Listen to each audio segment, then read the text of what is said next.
You should now be standing in front of a painting of a majestic mountain, the Watzmann, located in the Bavarian Alps.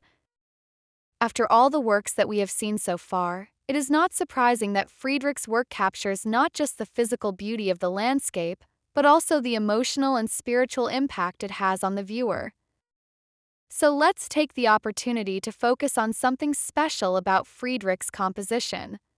One fascinating aspect of his paintings is how he reused sketches from earlier trips to create a new picture, and Watzmann is an excellent example. Friedrich never actually saw the Watzmann in person. While many of his friends traveled to the Alps and Italy, popular destinations at the time, he chose to stay closer to home. There are even letters in which friends encouraged him to join their travels, but Friedrich always refused. So, how did he paint the Watzmann? He learned about the mountain from one of his students, August Heinrich. If you look in the center of the gallery, you'll find one of Heinrich's sketches displayed. But Heinrich didn't bring just one sketch. He provided Friedrich with several, giving him the tools to imagine and create his own version of the scene. To add balance and harmony to the composition, Friedrich included a foreground that enhances the scene's perspective and makes the Watzmann appear even grander. Interestingly, you wouldn't find such a foreground in the Bavarian Alps. Never. Ever. Art historians have identified this foreground as originating from one of Friedrich's own sketches, made hundreds of miles away in the Harz Mountains.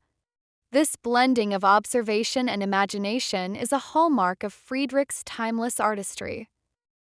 But let's not do too much into the details. Take a moment to enjoy the beauty of this landscape and reflect on the emotions it stirs within you. Friedrich's work is about more than what you see, it's about what you feel. If you want to take a faster route, please turn right and you will see the signature painting of this exhibition. This is where the tour will continue. Once you are there, please skip to the next episode in the playlist.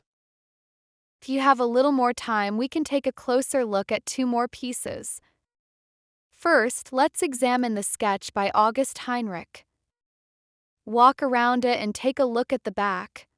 You'll find a drawing of St. Bartholomew Church, a striking landmark in the Bavarian Alps on the shores of Ulke called Königssee, right next to the Watzmann. This sketch is not only a beautiful depiction but also proof that Heinrich explored the area in person, immersing himself in its natural and architectural wonders. The next painting we'll focus on is Friedrich's depiction of the Königssee, which hangs on the wall next to Watzmann. It is called Landscape with Mountain Lake Morning, but remember that this is not a title that Friedrich assigned. The mountains in this piece are quite unusual for Friedrich. They are likely adaptations inspired by works of his friends, such as Caras and Dahl.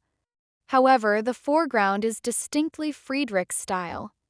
Art historians have discovered that the cattle in the painting trace back to sketches Friedrich made in northern Germany about 20 years earlier. This reuse of earlier sketches creates a connection between the Königssee and Watzmann, both showcasing Friedrich's ability to combine elements from different sources into a cohesive and meaningful whole. In its overall appearance, this painting contrasts sharply with Watzmann. While Watzmann embodies the majesty and power of the mountains, Friedrich's depiction of the Königssee feels softer and more romantic in its atmosphere. Personally, when I look at this painting, I feel an invitation to step into the scene and take a hike on what seems like a perfect, serene day. Let's continue to the next stop. Just turn to your right and you will see the signature picture of the exhibition. Please skip to the next episode.